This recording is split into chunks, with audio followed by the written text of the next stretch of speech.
Hi everyone, in front of me I've got ZTE Blade A51 and let me share with you how to clear the browser on this device.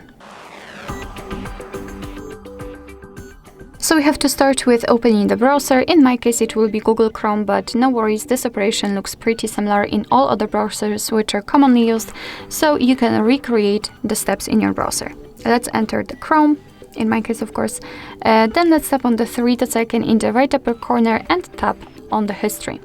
And as you can see, this is the list of all previously visited websites, and of course if you want to you can remove them manually one by one just by tapping on this X button right next to it, but let's be honest, if this list is too long to do that manually, we would like to do it automatically, and we can simply tap on clear browsing data here. And here we've got some basic and advanced options. So in basics, we've got browsing history, cookies inside data, and cached images and files. And in advanced, we've got also this section, so saved passwords, autofill from data, and site settings. If you want to remove something, make sure that it is marked. So I will remove everything. We can change the time range from last hour to, for example, all time or last 4 weeks. Up to you. All we have to do right now is to tap on clear data.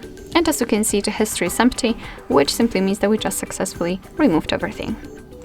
Alright, so that will be all. Thank you so much for watching. I hope that this video was helpful, and if it was, please hit the subscribe button and leave the thumbs up.